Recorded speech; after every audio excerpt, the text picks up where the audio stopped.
This is Trophy Gold, the Temple of the Peerless Star, Part 2. We are down a couple of characters. Nevin and Osto, our two brothers, have slipped off shortly after that rather dramatic scene that we ended the last session with. And so we find our remaining two characters, Esfahan and Revel, in the, I believe you're in the basement portion of the temple. And I'm pulling that up right now just so that I have it. And of course, it's not handy, naturally. Give me just one moment. I think I want to start with a fight, though.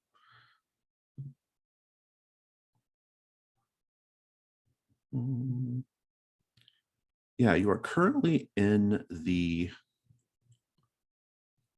basement set, and the set goal was accomplished. The set goal was discover the nature of the temple's most valuable treasure, and we determined from a book that was, or a journal that was taken by the other characters, that the temple has a snake, a giant snake somewhere in it, called the Starlight Serpent. Its formal name is Ramat Ilsno, and it has laid an egg the first time it's done so in a long time, which is presumably why they're having this holy night, which they also have not had in a long time, which is how you have managed to abscond into the temple, because they're all very busy with the holy night. Regrettably, a trio of priests has managed to catch your scent, and Nevin and Osto have slipped off. Nigel is currently leaning against a wall away from the fray and says, "This should be interesting," as the three blue-robed priests with daggers descend upon you in this corridor. Now, Kavio was kind enough to share a link to a trophy die roller thing, which I'm going to paste here in the chat. I don't know how it works. Is this like a, can we all see the same page, or is it like just your so own you have personal? to make like a group thing, and then you send that link and everyone just joins. Got it. Let's pause the video while I do that. Okay, we are pretty sure we have a die roller now, so let's continue on. So the thing is, even though you have satisfied the set goal of learning what the true nature of their like precious treasure is, it doesn't mean you have to stop searching the basement. There's still like plenty of places in the basement to go and plunder. You do have these three blue-robed cultists who are currently pressing in on you, however. So the way combat works, since this is our first combat as a group, is you have to say how your character is vulnerable. And once you say how they're vulnerable, then you roll a weak point, and you get a number. And a weak point is a light die if we were playing face to face. And then from there, we do the combat roll. So why don't you start, Esfahan? How are you vulnerable right now? Well, Esfahan is drained. She is in no state to be undergoing a fist fight, and she's gonna do her best, but it's very, very apparent that she will be very easily overpowered, very easily caught off guard. I love it. Go ahead and roll weak point. Let's see what you get. Yep. 6. It's a terrible weak point. Yep. Let's go to Revel. Revel, how are you vulnerable? Revel's vulnerable because they are. This news about the egg has kind of shaken them, combined with the general revelation that we stumbled into Nigel last time, and that's brought up a whole bunch of stuff about Darkstar. So they're very conflicted about what their purpose here is right now, and that's not a good headspace to be in when your life is at risk. I love it. Roll weak. My weak is 2. Fantastic. So now we're going to do a combat roll, and the way it works is we build a number of dice equal to the number of participants in the combat. Roll them, and it's just one roll for the whole group, and you look at the two highest results. And if they add up to the endurance of the encounter, then you win. But if any of the dice hit your weak point, you take a hit of ruin. And so it would be 2 combat dice, except Nigel gets off the wall and says, okay, fine. I can tell this is going to go poorly if I don't get involved. And he pulls out his weapon somewhat reluctantly and bemusedly and enters the fray. In your own time. Indeed. Can we add combat dice by in the same way that we have been for like hunt rolls and things like that? No, combat is just you just have to have a weapon, and then you do the combat. The endurance though is just 7. It's not a hard fight. But I will say that if you had like more time to prepare for the fight, like if they didn't just jump you, you would be able to do ranged attacks or magic in order to lower their endurance, but we don't really have that option right now. Okay. But Esfahan, why don't you do the honors of rolling a combat 3, since Nigel is generously joining the fray. So generous, as if it isn't his awesome blind too. So it's a 2, a 4, and a 5. The 5 and the 4 are the important things. That's 9, and so that's enough to win the fight. However, the 2 does mean you take a hit, Revel. So we're going to go around the table, and we each just describe a little bit of the combat, and then and you're rolling it. If you get hit, you can also describe your hit. You can also mark armor to not take the hit. That's up to you. I recommend saving armor for when you take like a multi-ruin hit, but it's up to you. In any case, the fight starts out with, I think, basically the 3 of them like having the upper hand. The 2 of you are doing your best, looking around for Osto and Nevin, trying to figure out like where these guys even come from, and how are they tracking you? Are they following you? Who the hell knows, right? And it's you're just sort of holding them off, and Nigel's like, oh, okay, fine. And he walks up and just like cuts the throat of one of them from behind, and their blood sprays all over you, and they fall down dead. Pick up the fight. Messy. Oh yeah, pick up the fight. Revel. Yeah,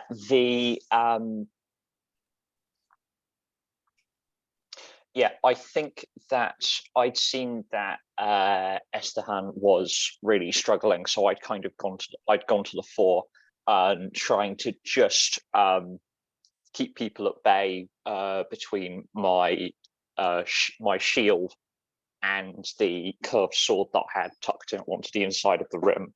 And yeah, just sort of woof. The spray of blood kind of makes me flinch and stumble back, and I lose track of one of the cultists. Which means he's able to get under my guard and get a cut in below my ribs. Get a cut in below my ribs before and just punch him with the shield. It's not desperately skilled. This is proper. Revel has learned. Yeah, Revel genuinely has, learned to fight in the school of hard knocks. So their style is brutally efficient and underhand. I love it. Your shield, you can hear the crunch of the guy's nose and skull as it smashes into him. Esfahan, finish off the fight. You got 1 left. Yep. Actually, it's perfect that Revel took the 4, because Esfahan is going to pull out her throwing knives, and she is still very tired, very out of it, but she's been given this opening, and throwing knives are muscle memory at this point. So as Revel kind of just smashes their shield into this poor unfortunate soul's face, she's going to take out one of her throwing knives and just whip it at the last one. And whether her aim goes true or not, it does manage to hit like the hollow of his throat, and he kind of just gurgles and chokes on his own blood. Nice. Nigel says, Well, I recommend we loot the bodies quickly and then see what else there is to find on this level of the temple before we go find that Yeah, egg. yeah. Who made you the boss? Are we really going for that? We really going for that egg? He's like, well, I'm Egg? the boss because 2 members of your party are gone, and there are 2 votes for me being the boss. The 2? Isn't that right, Revel? I'm just going to Espen's also just looking at Revel like. yeah, yeah, I'm gonna say not in the mood to do this right now, but yeah. Let's see what these guys have. Get to a place where I can ow, that hurts.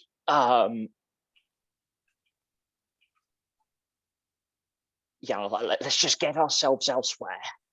He's already going through their pockets. Revel, why don't you go ahead and roll a gold 7? Gold 7.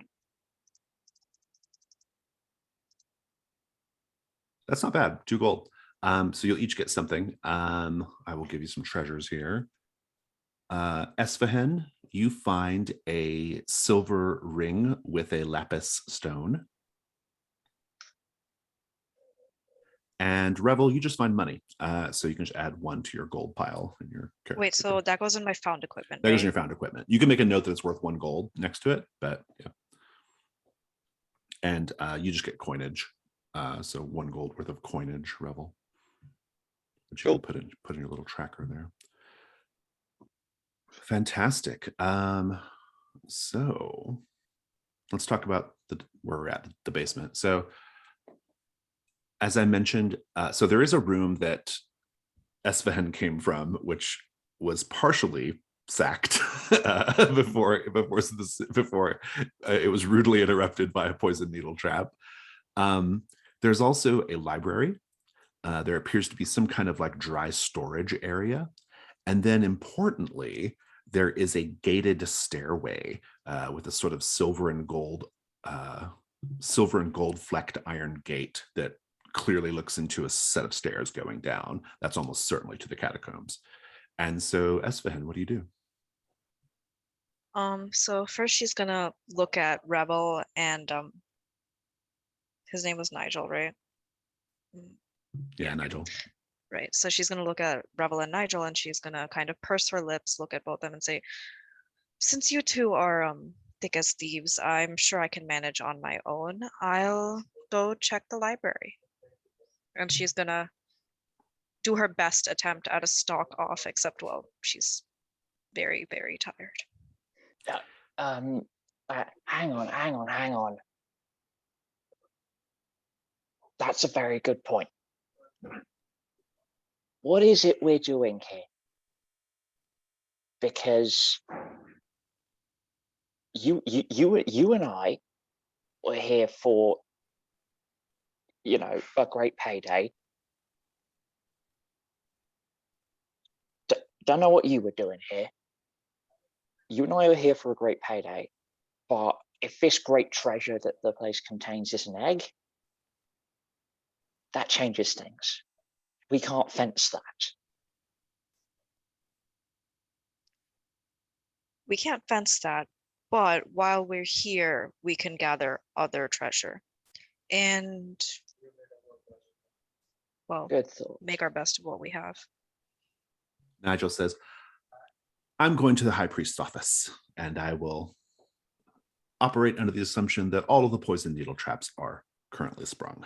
And he heads that direction. God, I hope he gets poisoned. That was meta. Esfahan did not say that. He won't. Revel. Revel is, I mean,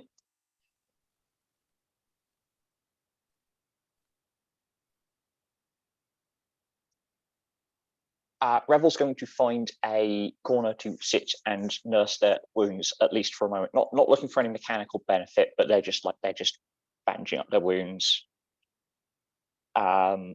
bandaging the cut. What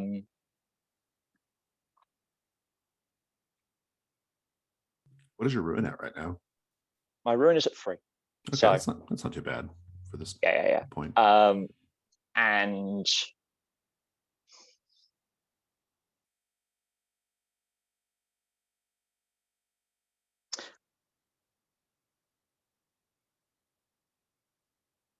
just to refresh my memory, last time we established that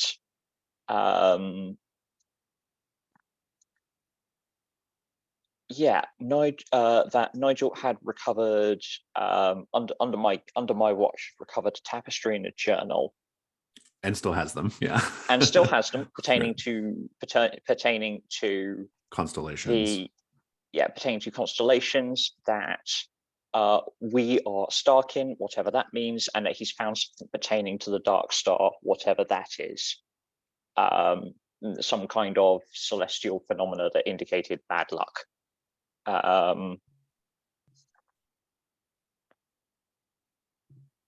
Yes, that's all true. Cool. Just wanted to check I was up to date on all that.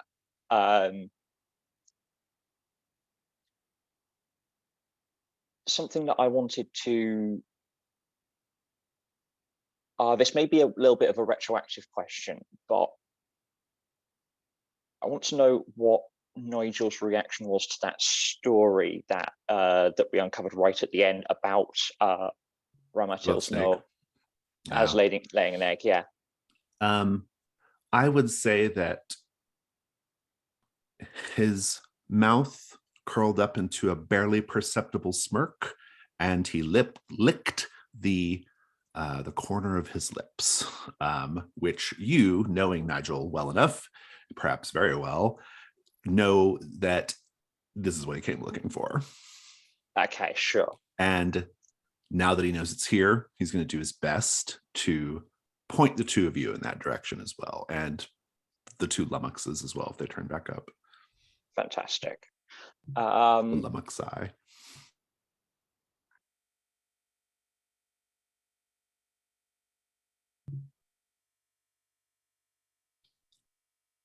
As you're bandaging yourself up, Nigel will say,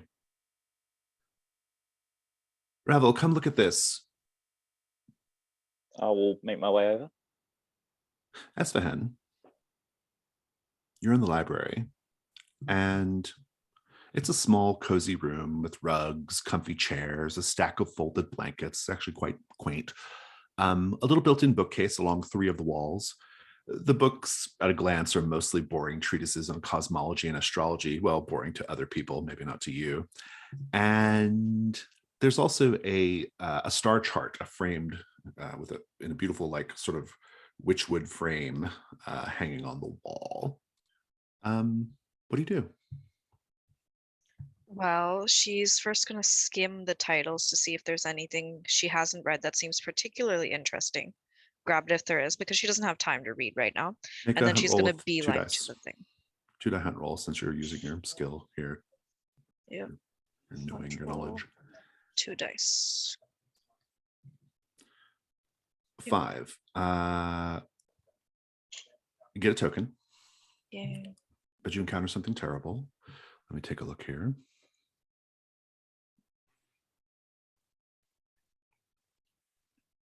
I'll tell you what you find.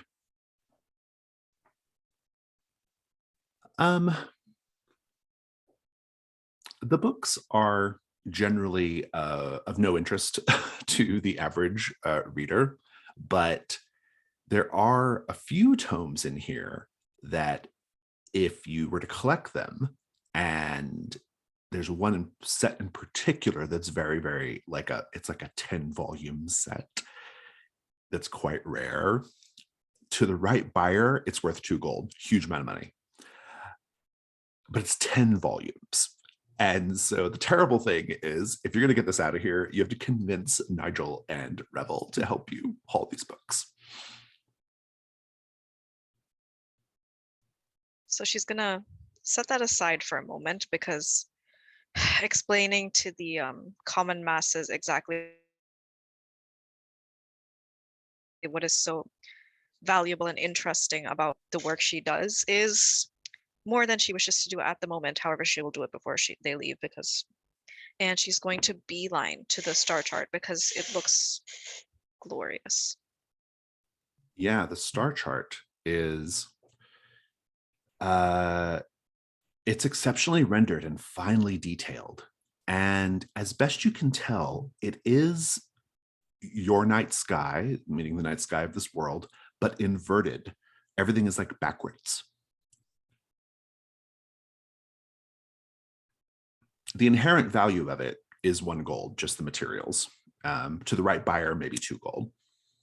But it's a very big frame, is that? It is framed. It's probably like the size of I would say it's like the size of a large computer monitor, like thereabouts. Oh boy. She's not going to try to take that. The 10 books are bad enough.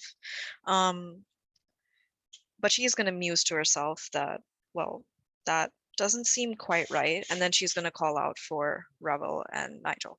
Well, mainly Revel. Nigel can follow if he wants. Let me pick up with those two. So when you get into the High Priest's office, Revel, Nigel is looking at, on the desk, there is a Spherical Astrolabe, which is like in, just for people who are watching the video who don't know, it's like the sort of like bands of brass that can be like twisted and turned to like show different like movement of the planets and stars, right? And it seems to be set in a really particular position, like intentionally set, though I don't know if you have enough skills to determine precisely what that means. But Nigel says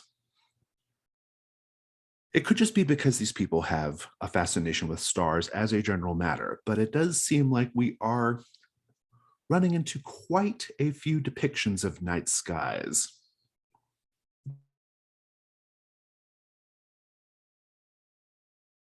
You're muted, Jacob. Well, that is somewhat their brand. I have a skill in rituals and another one in saints. Intriguing. So I will tell you this. Because you have a skill in saints, I will tell you that this temple was originally built by this temple is very, very old.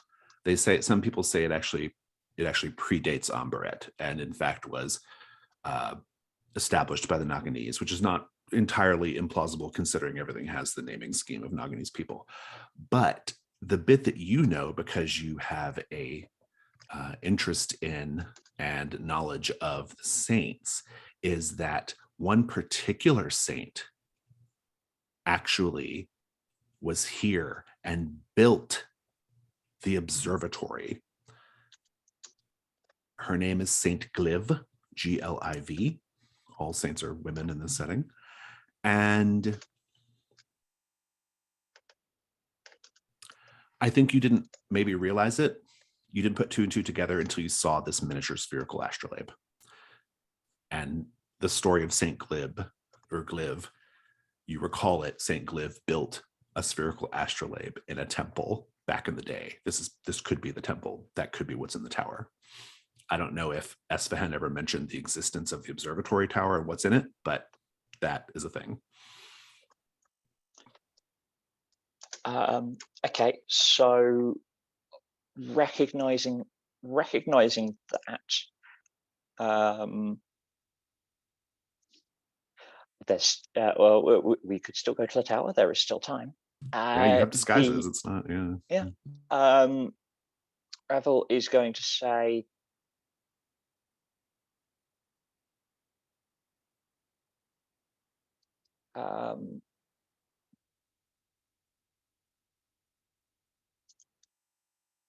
so recognizing that and kind of putting that on the back burner for a second, is going to say, they're going to say, what's your interest in the egg? He says, can I trust you? Only you know the answer to that question. So no. Nevertheless, I will tell you, the egg contains another one of these so-called starlight serpents, of course, it being the egg of such a creature. This is basic biology. Are you keeping up here? Just about. However, they say that such eggs are covered in mirrored scales, and that if you expose these mirrored scales to particular types of energy, starlight, for example, sunlight, maybe other types of energy, it changes the nature of the creature that eventually hatches. And so I wonder what would happen if this egg were exposed to our dark star, which I There- don't think is actually here in the temple. I think we misunderstand what the purpose of this place is. The egg is the important part. And you believe we can get the egg to a place where the dark star will be prominent before Yes. it hatches? Yes, maybe, possibly. And then, if we can control whatever hatches out of it, maybe we can use that to get out from underneath this curse. Intriguing. Or just have a very Dangerous. powerful magical creature at our beck and call.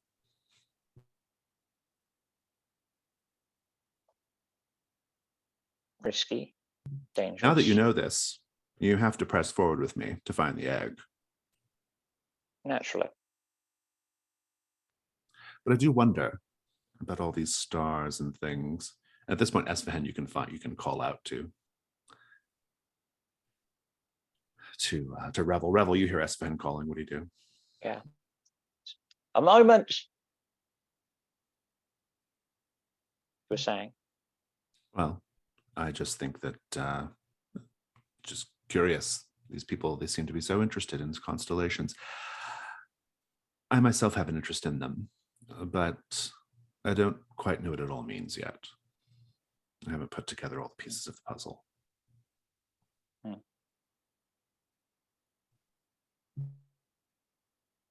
Maybe they're thinking the same thing. Perhaps. Esfahan, what do you do at this point?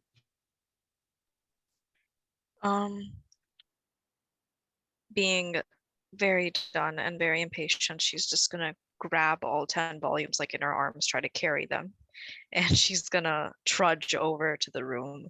Revel, you can hear books flopping down to the ground as out of Esfahan's arms. Yeah, I'm gonna head over and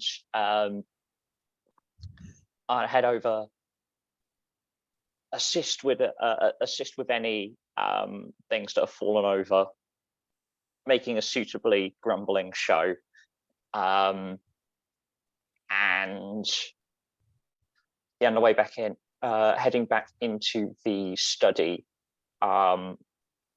How big is this astrolabe? The one in the office is desk sized. It can be carried around. It's a lot. I mean, it's heavy because it's just like an art object, but it's not possible. Okay, cool. I'm gonna ask Esfahan.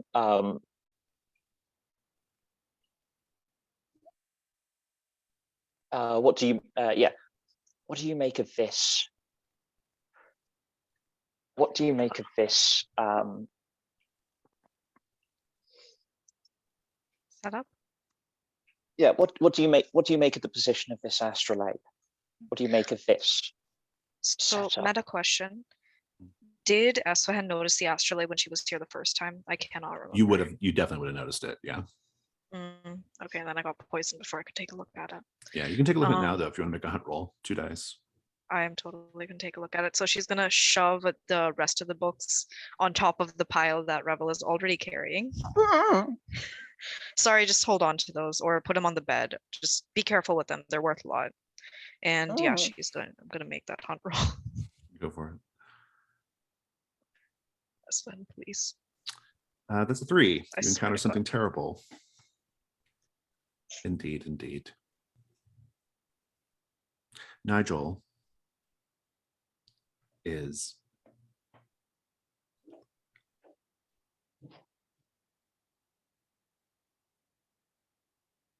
peering over your shoulder as you examine the astrolabe. I'll tell you what you learned about the astrolabe. Its current position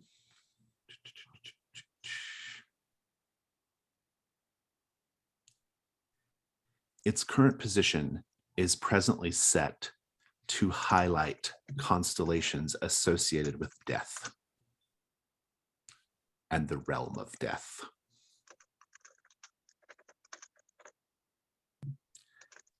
Nigel's leaning over your shoulder and says, "So, astrologer, what do you make of it?" She's gonna jump because she was very invested in what she was reading, and she's gonna try to elbow him on reflex. And she's gonna say, well, okay, question. So the tapestry that we saw was a reverse image of our night sky. Would it be feasible to say that the constellations are also present there? Like it's not like key points. Yeah, so right. So the way the astrolabe, the little one works is that, or the desk one, is that it's essentially like, I mean, I don't know exactly what the mechanics of it are, but it's essentially like meant to like all the constellations that are not present, like are not seen. The bands are turned so that just the ones that are meant to be emphasized are visible through the little pinholes. And in this case, it's these death constellations. Now, the inverted night sky has all those constellations, but inverted. She's gonna say, well, they appear to be constellations relating to death. I do wonder if the other astrolabe is a mirror image. It would explain why the priest said no one should touch it. The other astrolabe? Sorry, how long were you here again? Before we came? To Nigel, are you asking him that? Yep. Nigel says, so there's another astrolabe. I don't think he knows. I don't think he knows about the other one. You only know about it because the priest told you about it. Well. So it is. So this is. So this is Sinklib's temple with the tower. I'm afraid I'm not familiar with St. Glib, but there is a tower which she's gonna shoot a look at Nigel, which someone would know if they had done their ground research beforehand. Nigel says, I know that there is a tower, and I know that it's a stargazing tower, but I was unaware that there is an astrolabe in the tower. What a strange place to put an astrolabe. It's a strange place to put one, don't you think? You're in a tower meant for looking at the real stars. What's the point of having an astrolabe up there? Reference for point? reference. No, fair enough. Jinx. Well, he says, and I still haven't decided whether you've encountered something sufficiently terrible yet or not. He says,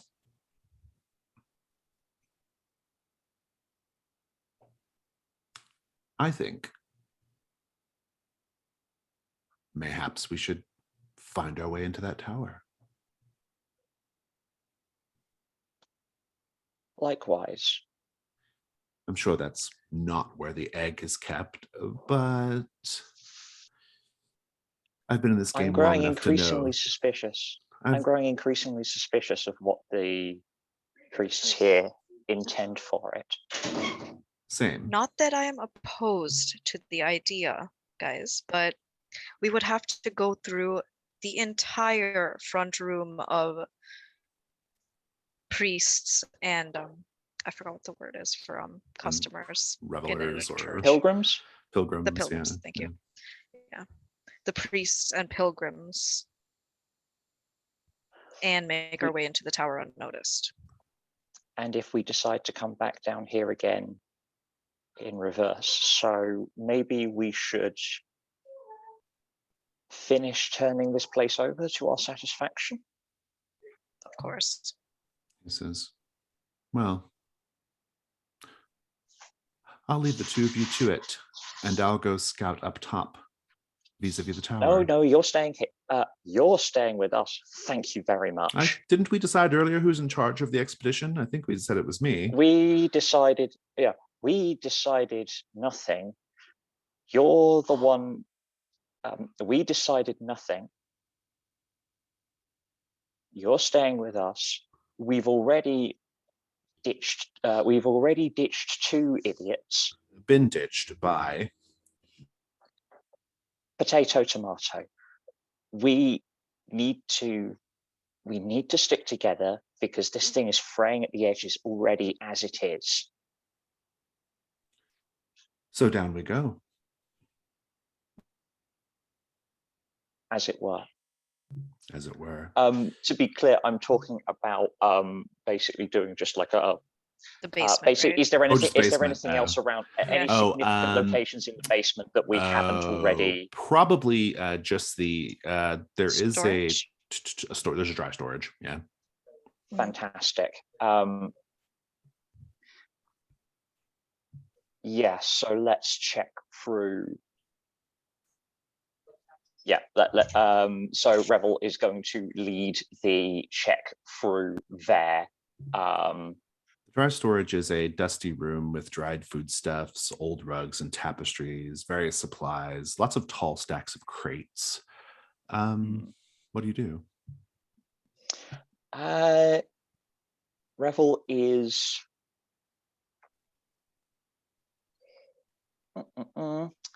I think Revel is looking for basically rather than looking for relics or fancy like robes or anything, they're looking for, I don't know, if there are supplies of things like incense, which is quite valuable in its own right, like raw materials. Yeah, it's things with intrinsic value. Yeah, I like it. Yeah. Roll, make a hunt roll. Just 1 die, unless you can think of a different or justify another skill. Rituals, so I will know ritual components. Oh, I'll take that. Yeah, that works. Fantastic. Hunt to road. Whoops. To road. Cool. You get a token. As you are, I don't think you're finding anything straight away. You do get a token. Where are you at in the meantime, Esfahan? Nigel's just waiting outside the hall. He doesn't give a shit about this. What are you doing?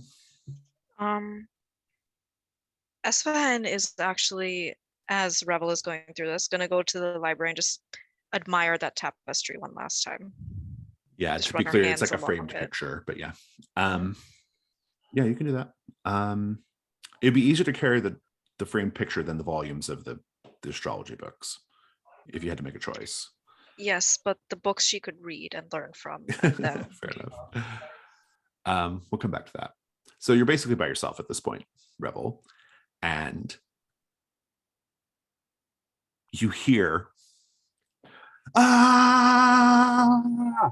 as a yellow-robed acolyte who apparently has been hiding in here the entire time lunges with their knife at you. I'd just like to no, I'd just like to cold cock him with the with whatever I have to hand, whether that's a crate or my shield or whatever. It's a fairly easy fight. It's a combat. It's an endurance 5. But you are by yourself. How are you vulnerable? I'm vulnerable because I'm vulnerable because I'm attempting to wrestle aside a large crate of dried foodstuffs. I like it. Go ahead and roll weak. See if you, what number will get a hit on you. A 2. 2. Do a combat 1. There we go. That's 5. That's exactly what you needed. Describe defeating the guy. Yeah. No, I just. Yeah, no, I've been wrestling a large bit of dried foodstuffs, which I just throw at him. It doesn't bounce over his head, but it gets his wrist, and so it basically breaks his wrist, as it's like 10-20 kilos of raisins just And then Esfahan, you'll hear the screaming from over in the library. Nigel says, well, I guess this isn't going to be a quiet expedition anymore, a quiet incursion. I take the whimpering. I'm going to take the whimpering. Take the whimpering acolyte and say, this is what. Take the knife that he's dropped and go, yeah, this is why you lift with your knees now. Putting the thing back up. So I'm hauling him to his knees, and I've got the knife underneath his throat. Underneath the throat. What are the priests planning for the rest of this? For the rest of tonight? For the rest of this festival? He says, "Don't you see the color of my robes? I don't know anything. I just sweep the back step and haul up supplies." Are any of them going to the catacombs later?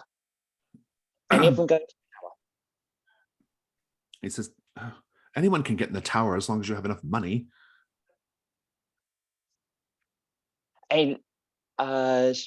Anyone asked to go to the tower? Are they taking anyone important there? He says, well, it's a very expensive thing, and not many people request it. I think one group has gone up there, but their time is long past. He says, what are you doing here? I'm asking the questions. What do you intend to do with a bunch of dried sausages and he's like, just old rugs? Yeah, if you keep asking questions, I might get inventive. Roll a 5 gold to see if he has anything worth anything, because he'll use it as attempted bribery. May I attempt a? Could I get an extra one on that because I'm interrogating? I have interrogation. It's just. I'll let that have a bearing on whether you get anything or not. Okay, cool. You get 1 gold. He says he's got 1 gold. He says, listen. I have a coin pouch with all my wages for the month. You can take that. Just, I won't say anything. Just let me go. Yep. Much obliged. And I will think.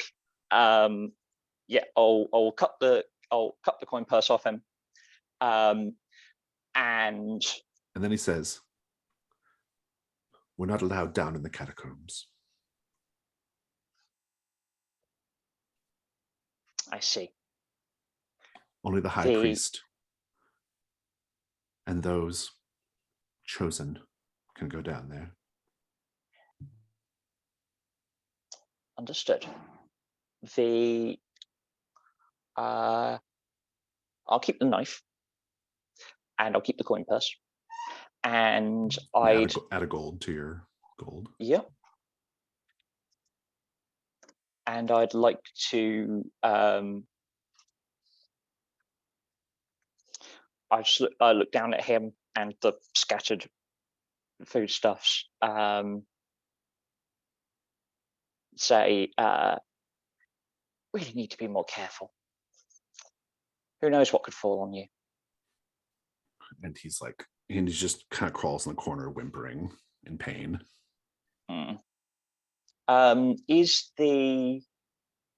Because I got a token but encountered something. Terrible.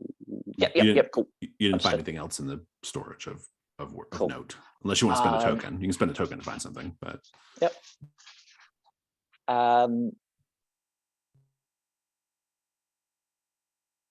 I'm going to emerge with whistling, bouncing the coin purse, and go, look at that. Covered our tracks. Someone's been up to the tower already this evening. They're probably down by now.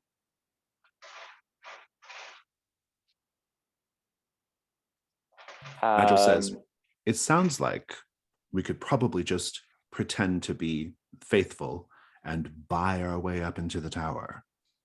At least according to what I gleaned from that poor whimpering acolyte. Indeed. Might be worth, if a couple of us are in disguise, as if a couple of us are dressed as priests escorting a wealthy faithful. That might get us somewhere.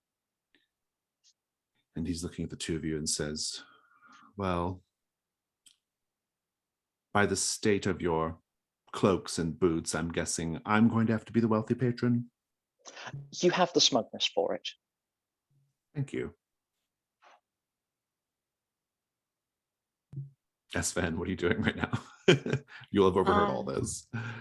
Yeah, so she did hear the scream, but she also heard Nigel be snarky, so she figured nothing went too bad.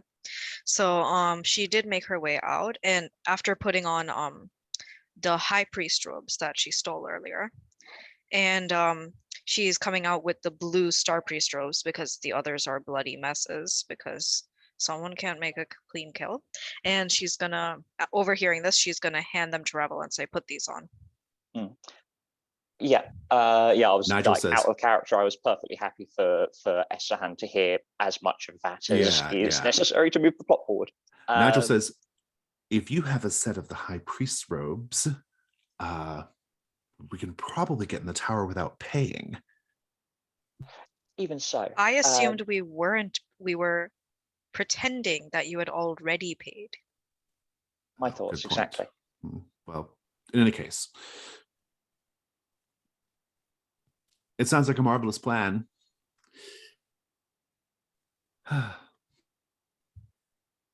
Good. That's any other day. Any other day that would make me more worried. But yeah, I'll shrug the ropes on, and I'm going to try and find like because it's going to be weird for a priest to be carrying a shield with a sword tucked into it. I'm going to scrounge up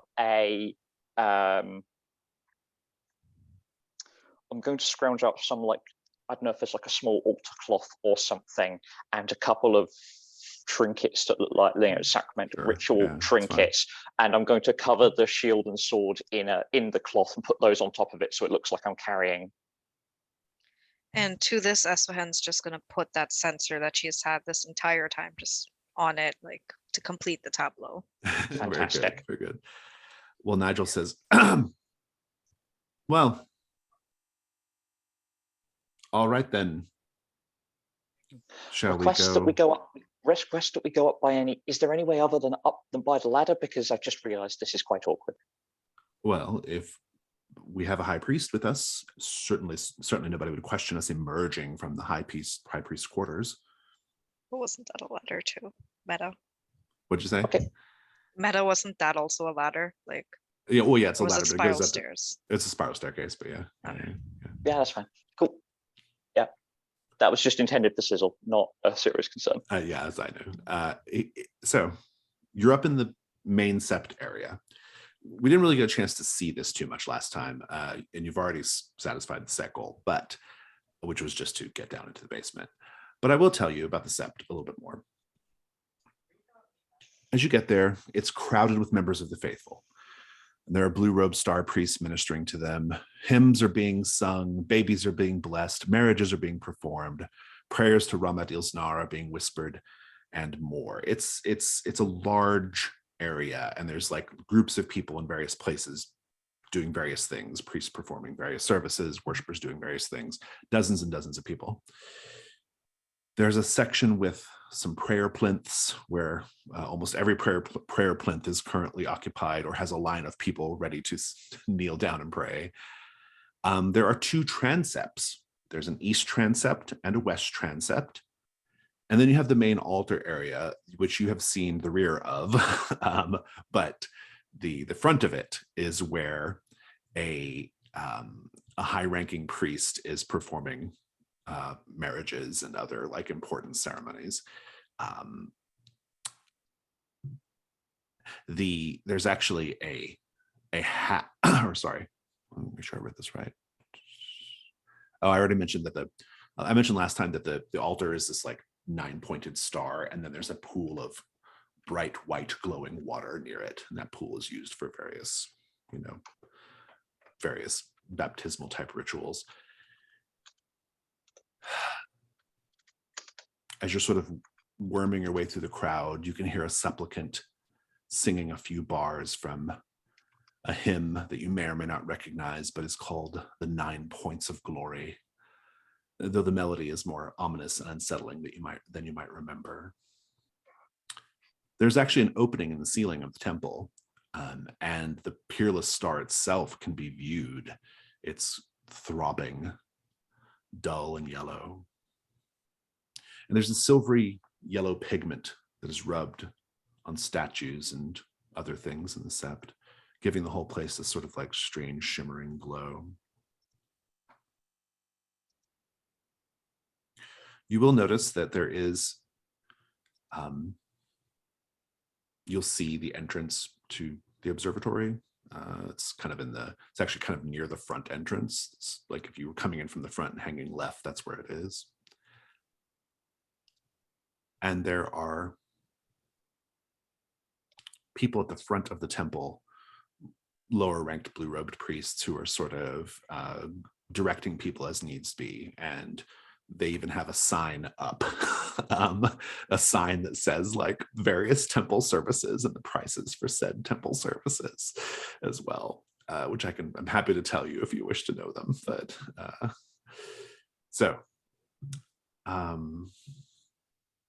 who's wearing the high priest robe? Esfahan, I think you're in charge then. What are we doing here? So she's not even going to look back to make sure that they're following, because that would give away the ruse in some way. So she's simply going to stand as straight as possible, and she's going to glide to where she knows the entrance to the tower is. Yeah. Confidence is good. Yeah. Yeah, no, Rebel's following instead and trusting in Nigel's natural air of smug assholery to carry the part for him.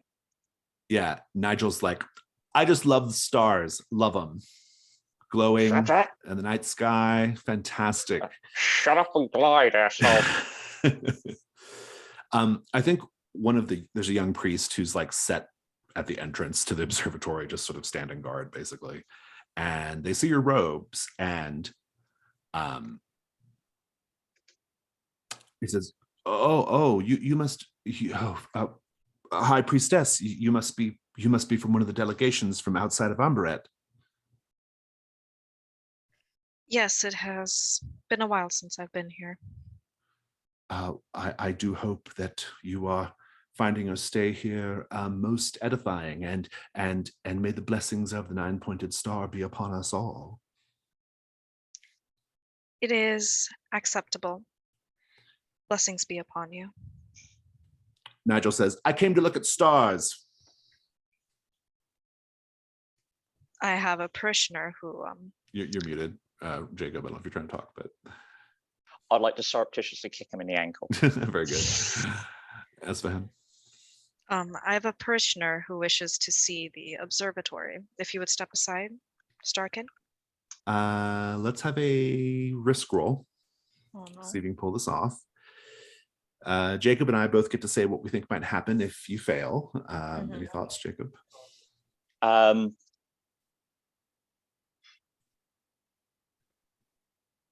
Not sure how meta breaking this is, but I like the idea that Starkin is not a religious term. It's a heresy term. It's like a heresy cult term. It actually has a specific meaning in the incursion too. And so Esfahan using that term could get into really squirrely place. But I have that, and I've got that noted. I think you'll just be arrested and taken prisoner. But in any case, let's build your die pool. Esfahan, do you have a relevant skill or a piece of equipment? Oh, I guess the robe is your equipment. You can count that. And I have grace as one of my skills. Oh, good. Yeah. So you got one light die. Devil's bargains. Is the Two Stooges routine between myself and Nigel like as an aggregate, because she has a parishioner and an attendant as well.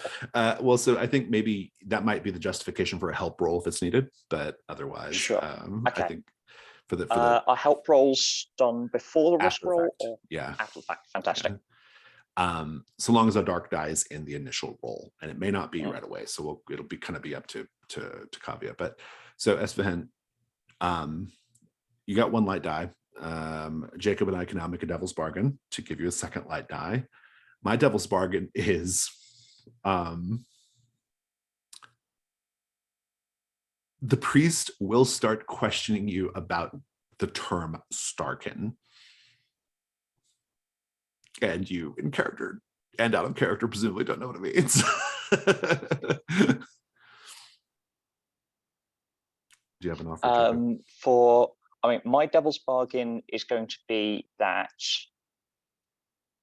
as an alternative, moving away from that particular plot beat, we get let through, but there's happens to be a legitimate high priest and parishioner that's going to be very hot on our heels. Yeah, so we're going to not have as much time as we think we do. Yeah, I think that's pretty good too. All right, you got two interesting offers, Espen. What do you think? Or really, Kavya? I think I'm actually going to take Jacob's on this and have us just immediately be tailed. Sounds good. You got two light dice. I don't think there's no dark die yet because you're not automatic, because you're not necessarily risking mind or body at this point. So go ahead and roll risk 2. See how you do. That's a fail with a 1 and a 1. Snake Eyes is not a success. Do you want to go ahead and add a dark die to try again? So roll I would very much like to do that, yes. Risk 2, 1, or risk, or however it works in this die roller. I don't know how it works, but let's see here. Oh, you just put the number. It got better. Oh, that's pretty cool. Yeah. 6 light. That's great. So go ahead and describe if you want to. I'll just let you pass, but otherwise, if you want to add any color to how you convince them to let you pass, you can do that.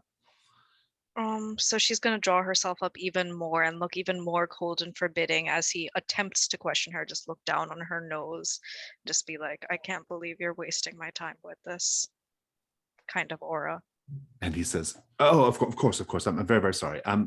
There's no one in the tower now, though I believe High Priest Alestro is going to be along soon. He said he had to make some adjustments to the astrolabe, but I'm sure he can do that without bothering our esteemed guest. Please. And he opens the door and ushers you in. Thank you.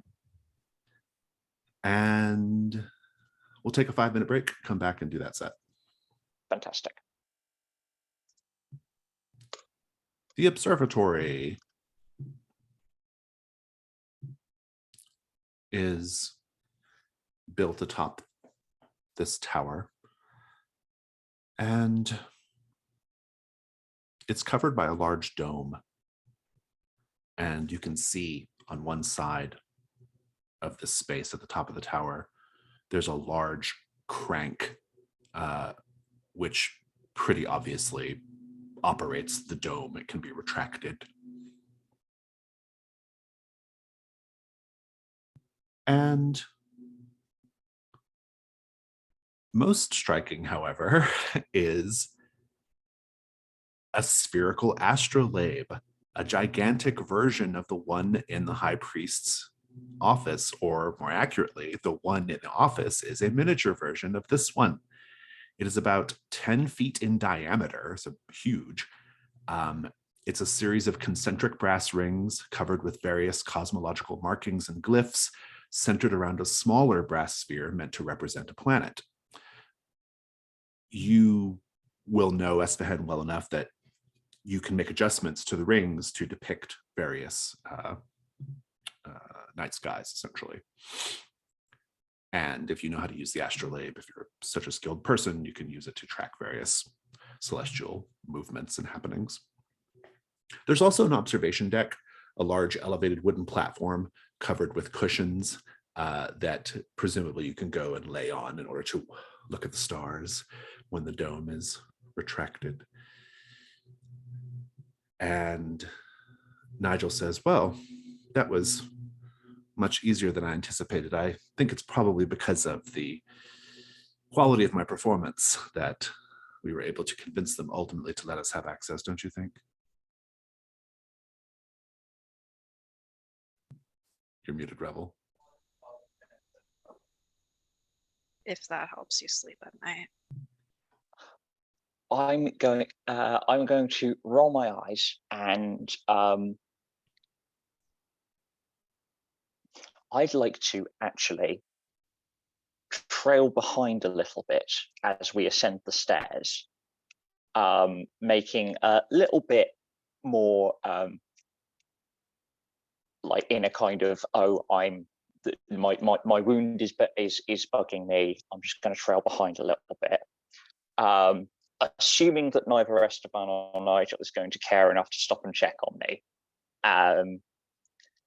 But then when they're about a dozen or so paces ahead, I'd like to put the tray shield down and very quietly remove the bottle of grease from my gear. Yeah, And I'd just like to spread it across 2 or 3 stairs. Good. Yeah, I like that. And put the empty bottle back and then continue on upstairs. The stairs are greased. You have a set goal here. The set goal is discover the Spherical Astrolabe's true power. Ooh. More of a out of character set goal, but your characters probably also have a suspicion that there's something going on here as well. So. Oh, absolutely. On that note, I'm upstairs looking at this astrolabe. I was also a mention about how a priest had wanted to make some adjustments. What, apart from size, what appears to be different between this astrolabe and the one downstairs? Almost nothing. It's just size. Okay. The one downstairs is a perfect replica. No, that is not the case. The bands are the Spherical Astrolabe is currently, I will tell you, Esfahan, because of your training, it's not set to any particular settings at all. It looks like it's in disuse and it's not representing any particular sky. And yet the high priest that I encountered said that no one should touch it. I have a very bad decision meta that I can make right now, which is set it to the downstairs one, which absolutely could go very badly. That's where I was going. Yeah. You certainly can. Do you want to do that? If you'll remember it well enough, I think, to be able to do that. Is the viewing bit open at the moment? It is not open at the moment. No. Nigel will go open it though, because we're up here. So obviously, yeah. Yeah. Yeah, he'll be turning the crank and you can hear the dome like sliding open. While that's happening, I'd like to look around. Are there any notes to be made, notes that have been made, like journals, charts, anything like that? Yeah, apologies, I have the lawnmower guy here. Go ahead and make a hunt roll. Cool. And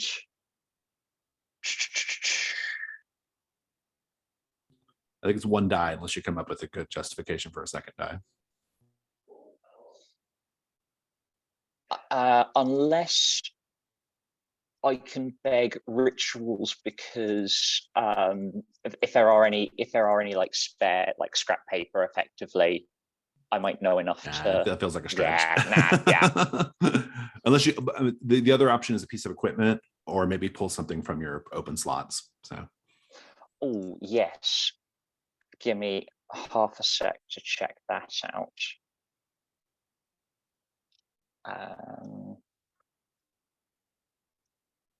Folding chair, I just sit back and watch this terrible decision unfold. No.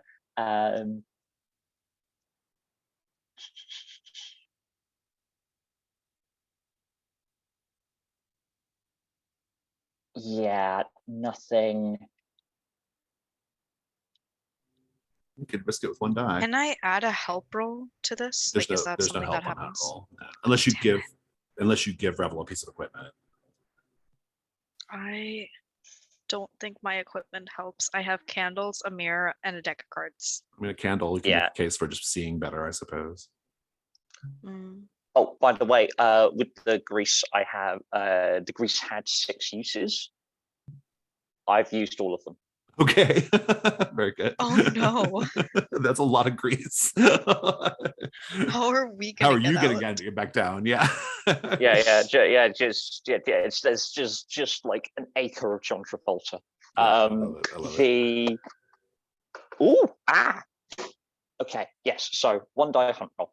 Go for it. Oh, not good. That is a 1. You lose all your tokens. Okay. And you hear a clunk, clunk. Nigel looks over and says, that looks like a grappling hook. Someone has thrown a grappling hook from the outside of the tower up to where you're at. He's like, if I'm not mistaken, that usually precedes someone climbing up. Yeah. Shut it. Esfahan is going to kind of, well, she's peering over the astrolabe, just not moving anything yet, but she's going to soon. And she hears this exchange and she's like, guys, no, not guys. I need to figure out what happens if we set this. It's not set to anything. Can you guys take care of the incursion? Not the word I wanted, but let's just go with it. Nigel says, well, with the two of us, we might be able to remove the grappling hook. In fact, I was actually going to go over and like with a to Nigel, I was going to skulk over, pay attention to the grappling hook, so it looks like it's taken the weight of someone. It is, yeah. Lean over, cut the rope. Ah, very good. I think when you lean over, you do see a person dressed all in black, and their face is blackened, and their weapons are blackened. They have a knife in their mouth. They say, no. They spit the knife out. Hold on. No. We can work out a deal. You have about 10 seconds. I will give you 50% of all the things I'm going to burglarize once I make it inside. Side note, you're dressed as a priest. You can do it. Oh, that's true. Dressed as a priest. That's right. That's a good point. I don't think in the dark, he probably doesn't realize it though. Yeah. He's going to go, zero competition policy. Sorry. No. And falls. Nigel says, well, that was good. Nigel takes the grappling hook. Good grappling hook. Yep. With about 6 inches of rope on it. So, Esfahan, you can manage to get the bands moved. They make a lot of noise as you turn the cranks and to move them in position. And probably somebody would come investigate the noise from down below, if not for the fact that the door guard knows that there's a high priest up there. So that's probably the only reason why you're getting away with this right now. But you're setting it to the depiction of the little one, right? Yep. Or actually, no, wait, reverse makes no sense here. Yeah, the little one. As soon as the last brass ring moves into the final position, in fact, the moment you do, you both feel a whooshing and almost like your stomach is dropping. And you are in a place shadowy, fog settling in all around. The astrolabe is there, but nothing else. And Nigel says, my. I think we have discovered the true power of the astrolabe. And he's right. Sekol meant. So I think Esfahan just Yoda us into the reverse world. Well, here we get to tell some stories. I want each of you to think of someone important to you who is dead, and then tell me about them. You can relate it to your drive, or you can relate it to the question that I posed before, or just anything. So Esfahan, before she was a dancer, she grew up in a small orphanage, and she was very close with this one other girl named Desirim, and they were practically sisters. And as they were growing up, it was a terrible accident, but some of the kids were bigger, better at bullying, and well, they kind of trapped her at the bottom of the well, and she couldn't climb out, and she just drowned. And from what Esfahan remembers of her, she was kind of meek, but when it was just the two of them, she was very snappy, sarcastic. It was only in front of others that she was just kind of withdrawn and closed. I love it. What was her name again? Did you give her a name? I can't remember. Desterim. Destrin. Revel, who died? Yeah, I feel like it's his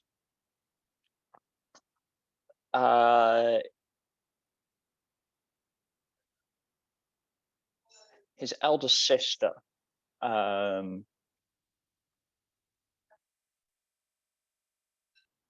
Yeah, his elder sister, working on a name, who very much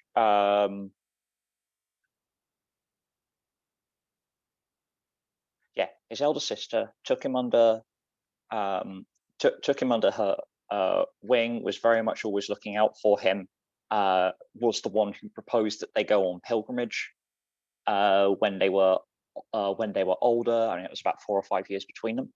And when things started to go south and they had to make the move from pilgrim towards bandit, was instrumental there as well. She and, stop me if this is too much, she and Nigel were a thing, and Revel was very much kind of following in hers and then their footsteps. But a job going south got her killed. We shall name her. Led. We'll name her Evelyn. Is that good? Evelyn, fantastic. And I have this one more. Jesus. I'm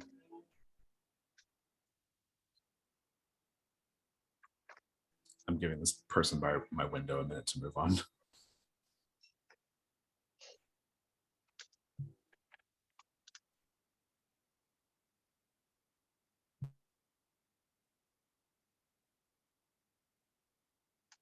Okay.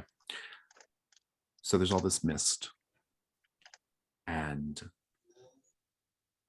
fog sort of roiling around. As a paint the scene question to both of you, how can you tell you're in the land of the dead?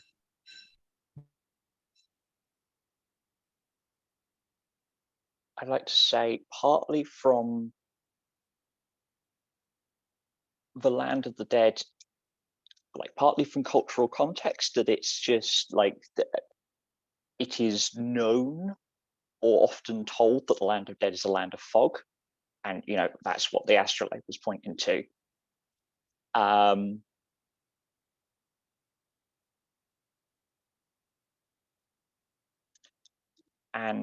that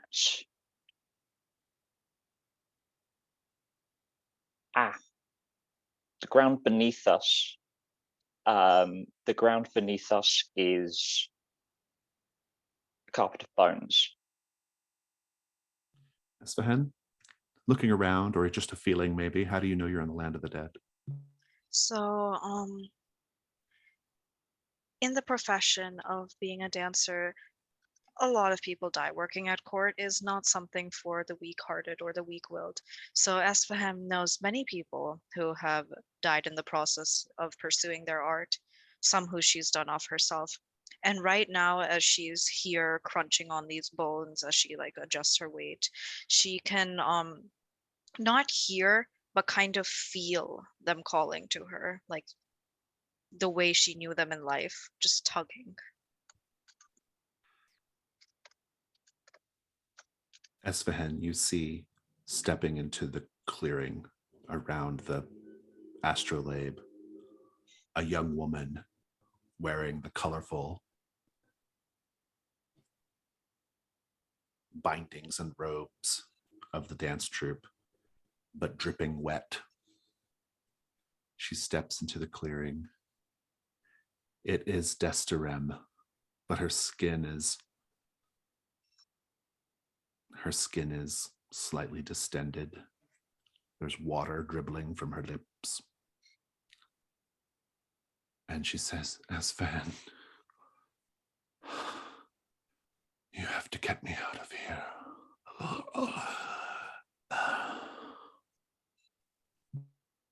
So for a moment, she's going to almost lurch forward, but then she pulls herself back, remembering like where they are, what this is, and she says, "There's no returning from the dead. You know that well as I."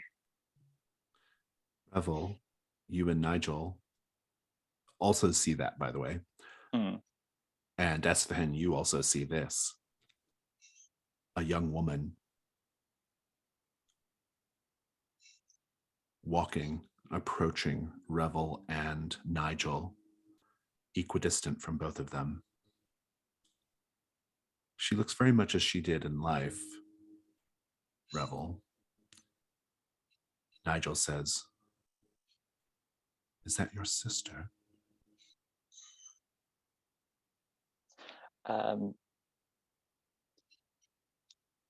What she's become.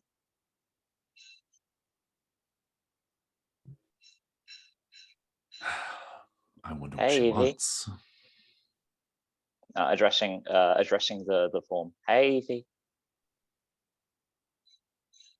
She says, "Yes, I know that name. That's what my name used to be. That's what my brother used to call me."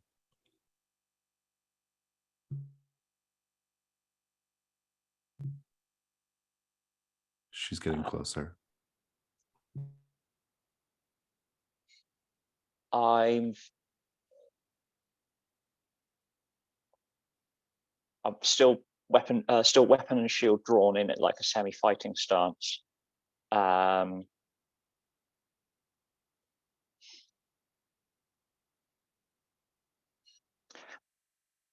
Looking to what's Nigel's reaction to this? Nigel says, "I've missed you so much. I can't believe we're reunited here." And he's walking closer to her. I will let that happen. Nigel touches her hands. And as soon as he does, you all start to hear a noise that's a lot like, like a rain stick. You like move a rain stick and it makes that clattering sound. It's like that. It's like a clattering sound because all the bones at your feet are moving and shifting and clattering and rising up. And they're rising up and they're forming a sort of bone-like cage around both Evelyn and Destarem, lifting them into the air, creating a sort of like massive bone mech with the two of them in the heart of it. It is vaguely humanoid shaped, arms, legs, body, but just made of piles and piles of bones, skulls, rib cages, femurs. And Esfahan? what do you do? Yeah. Um, Esfahan, can we change the destination, please? that's exactly what she was gonna. Nigel says, but Oh yeah, I'm we have on to it. free Evelyn. We have to free her. And he Are draws his you weapon. mad? She's dead. Yeah. He says, And, no, and no. good luck to it. We're She said staying we- in the land of the living. She said we can bring her back. She whispered it to me. She said we can bring her back. She's lying. She wants you to Can join her. I Join her use, if you wish.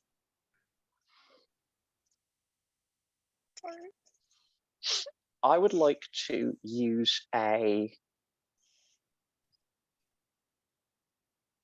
God damn it, he's got the stuff. I'm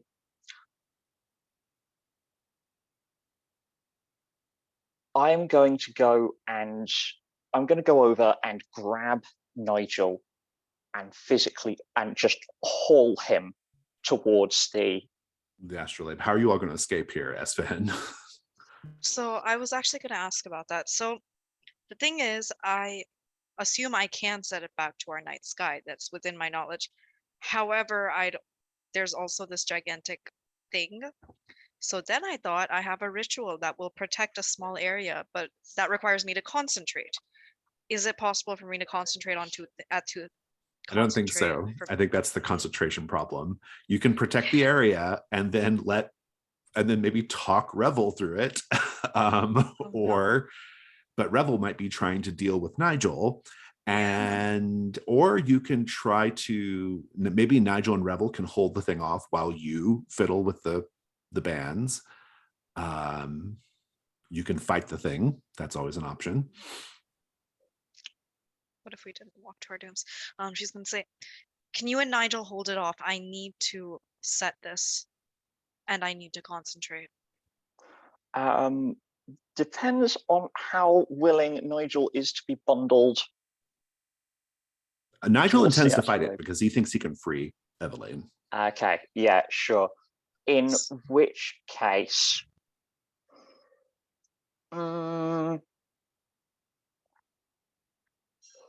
this might be a wee bit.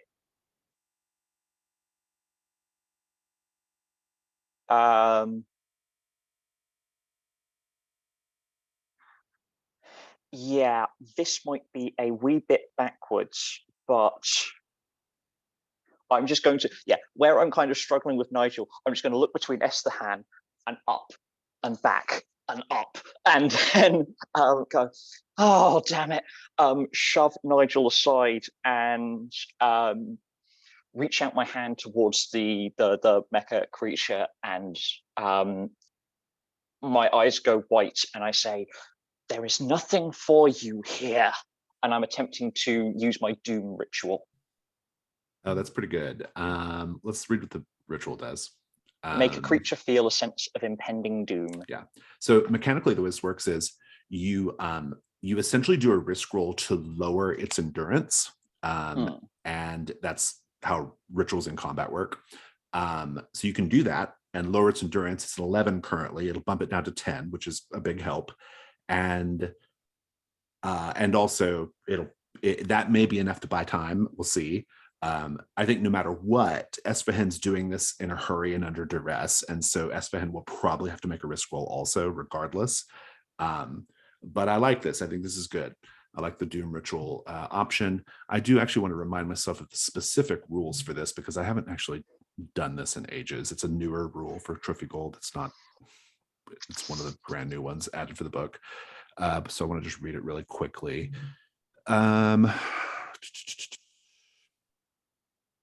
It says, rather than participating directly in the combat roll, you can attempt to weaken the monster by making a risk roll. You've already described how you're doing it. If you get a 4, 5, or 6, you reduce its endurance by 1. If you're using a ritual, the ritual can potentially reduce it by 2, but comes with the risk of being totally taken out of the combat on a failed roll. Rituals in combat. Rituals may be used 2 different ways. Before the combat roll, declare whether using it to attempt to weaken the monster or directly attack it. For weakening it, you may not directly participate in the combat roll. That's a problem. Instead, make a risk roll as usual. In addition, for a direct attack, you treat your ritual as a weapon, rolling a weak point and combat roll dice as usual. This is a very risky use of magic. So I think what's happening instead is we're going to do just a regular risk roll to just say there's not going to be a combat. It's just to buy Esfahan time. That's it. Yeah, that makes sense for me. That's my call. And so, Kavya, what could go wrong here? Any thoughts? So I was actually gonna offer this as a devil's bargain, but it could be something that goes wrong, which is as they're holding it off, either Nigel or Rebel or both get grazed by it, and then they're marked by death, even if we do manage to come back. I like that as a devil's bargain too. We'll see. I think it's just you might have to fight it for like you might all have to do an actual proper combat against the thing. Let's talk about dice. Do you have a relevant skill? I mean, You have rituals. Oh, you have rituals. Okay, Yeah. that's enough. And then I have rituals. I was going to say saints, like I like play, pray to a saint as rituals is fine. You can be doing both, but there's just one light die. Devil's bargains. Do you want to offer yours as a devil's bargain, Kavya? Yes. Okay, Yes, I think it's a I good do. one. I don't have anything else to add. I like that a lot. So you have one offer. Do you take it? Yeah, let's take that. Okay, you've got 2 light dice, and I think a dark die is automatic because of doom. Go ahead and roll. Okay, 1 dark, 2 light. 5. My ruin is currently 3, so my ruin does not go up by 1. That was 3, 4, and 5. What's your current ruin? My current ruin is 3. So your ruin goes up. Oh, right. Yeah.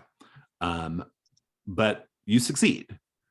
The complication is just that Esfahan also has to make a risk roll because you're not holding it off for that long, essentially. You can add and you have to stop because of the dark dice. You can't roll anymore because the dark is higher. Your ruin just comes from stars. What'd you say? Oh, sorry. No, your ruin is just coming from the fact that the thing does get a hit on you, essentially. Yeah. I think it's just you. So give us the scene, though. Give us the ritual. What does it look like? Yeah, like I said, my eyes white over. I extend my hand, and I think it falters, but there's. I think it falters, and then that's when Nigel rushes in to try and like dismantle the thing, pull it apart. But as that's happening,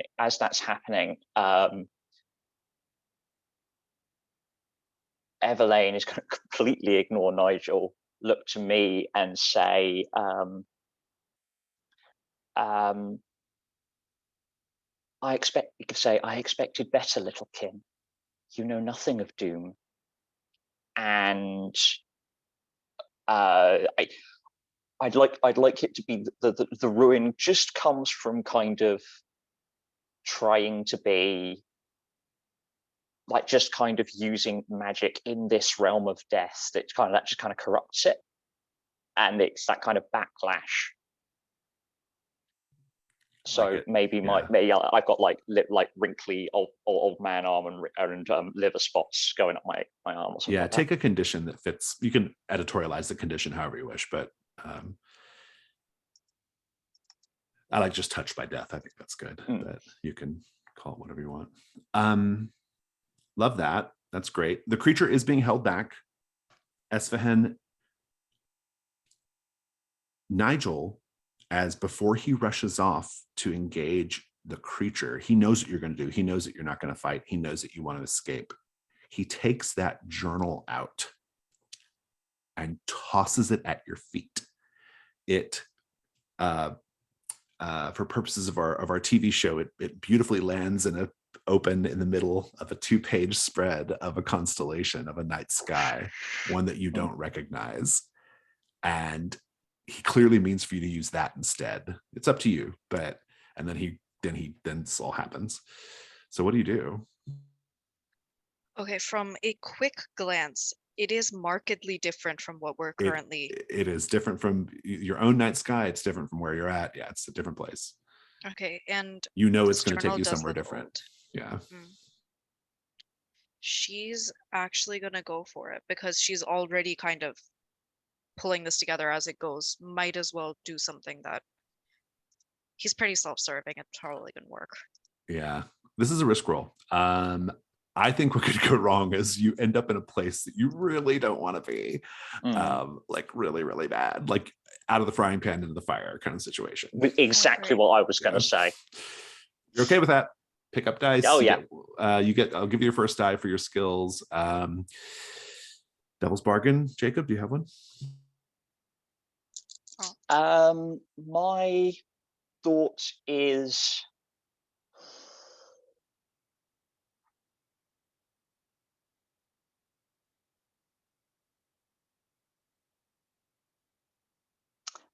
I don't know if this counts because we've been trying to do this for most of 2 episodes now, but my thought is whatever happens, we leave Nigel behind, and he's the only one who knows what the hell's going on in this new place.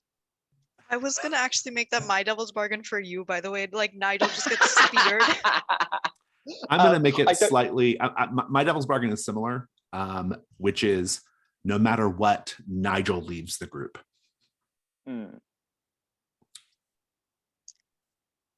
Now that I think he deserves to be happy with Evelyn. I just think. Yeah. Now that he's thrown us the journal, I'm fine with ditching him. That's my last. He still has the tapestry, though. He does still have the tapestry. Revels Wait, used. You never came to the library.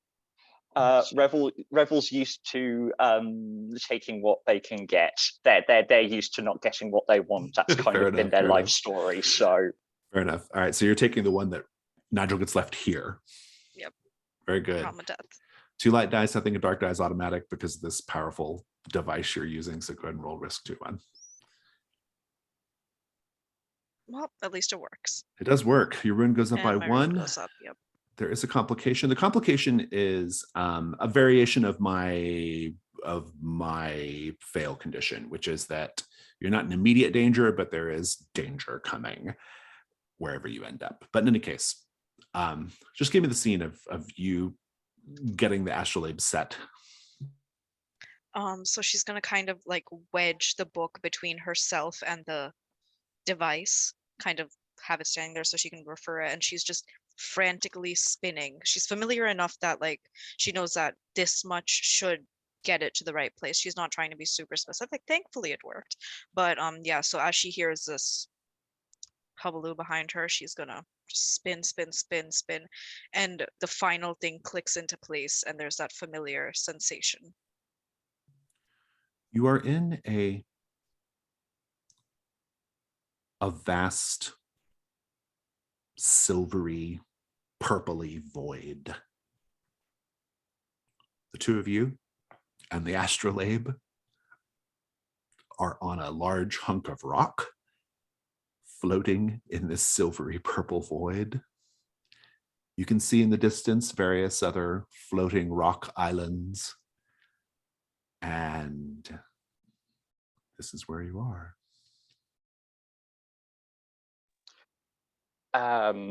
The Rebel is going to just kind of slump to the floor and just like, that was a thing. Just kind of like just process is the wrong word, but it's just kind of, that happened.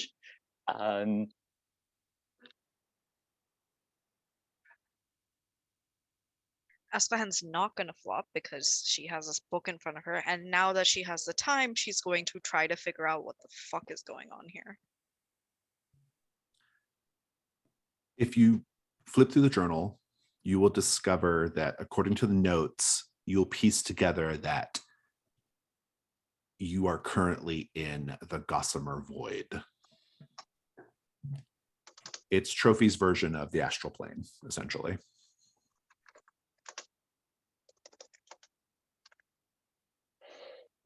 We've left the realm we've left that the connects upside down. all We're other now in places. we're now in the roundabout. Yeah, exactly. So now she's gonna flop, realizing that, well, fuck. And then she's gonna kind of turn on her side towards Rebel and be like, so out of the frying pan into the cauldron, we're in the Gossamer. Gossamer, thank you. I was going for glimmering, which was not right. The Gossamer Void.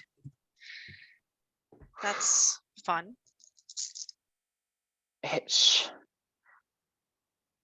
I'm just going to just kind of like nod and gaze about.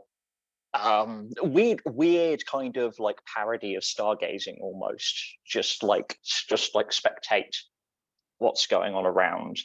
Are there stars? Not really. It's mostly floating debris and islands and things. You can see pretty far, and it's otherwise just a sort of roiling, silvery, purpley mist or sky, space. So Esfahan has 6 candles. Can I kind of just drop one over the edge of the rock to see what happens? It just when it falls. hits the ground? You don't hear anything. Ooh, okay. That's a long way down. I will say, as you are all enjoying your reprieve, a giant ballista bolt smashes into the ground between you, very nearly hits the astrolabe, and you can see that a glass ship is descending upon your position. The ballista bolt seems to have been fired by a ballista on the glass ship, and there are people on the ship, and they seem very hostile. What do you do? I go, oh bloody Nora, and scramble up. We really can't catch a break, can we? No, just get it back to neutral. Set it back to neutral. Take us home. But it was set to nothing in the first place. Exactly. I don't know where neutral will take us. No, but that's back. That's normal. Just any other smart ideas? Okay, fine, I'll do it. So she's gonna try to set it to like our night sky. Your night sky. Yeah, that's good. Another risk roll. What are you afraid is going to happen? Or actually, that's not how this works. It's another game. Jacob, what could go wrong here? What could go wrong is, I mean, another ballista bolt into the astrolabe. It seems the most obvious. That's what I was thinking. The astrolabe gets smashed. That'd be really bad. Like either like just taking it out completely seems like the nuclear option, but I'm thinking maybe it gets winged, and we know how we there's no earthly way of knowing where on earth that we might be going. Kind of. We'll see. Don't fail. So if all ones, then it gets destroyed. We'll see. Just don't fail.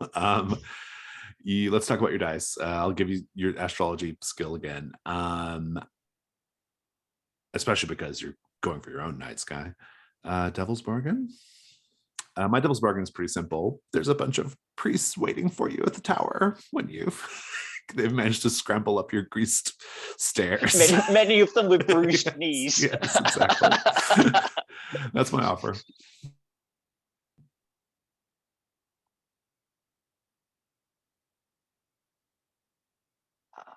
I've not got anything better than that, honestly. You can reject it if you want, Esfahan, but I think it would be.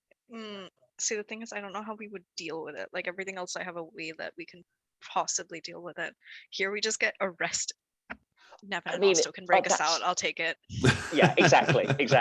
Very good. You got 2 light dice, and dark die is automatic. Because yeah, go for it. Risk 2-1. Oh yeah. So now my ruin is 5. Yeah, that's not good. Amazing. You succeed. I think the complication is just what you're going to find when you get there. But I think on screen, we see the astrolabe and all of you disappear from that rock, and a ballista bolt just smashes into that spot. You narrowly escape. You find yourself on the tower. You are surrounded by blue-robed priests of the Peerless Star and a high priest, presumably Astarel, or whatever the fuck his name was. And Rapto, I think. And are you still in your high priest robes, Esfahan? Yes. Do you want to try to talk your way out of this? I don't know. I think a high priest would know another high priest. I don't think you're going to get away with that. Like even if I'm from far away, we would have been acquainted. Like I'm just going to drop the shield, drop the scimitar, fall to my knees, and I'm just going to grab the nearest one by the knees, and I'm just hugging and crying. Very good, very good. I think we'll pause the session there today. That feels like a good place to stop. That gives the other two time to rescue you all, and so we can continue the incursion. I hope they figure out where we are. Yeah. But yeah, that's that. Let's do stars and wishes. Stars and wishes always makes you laugh.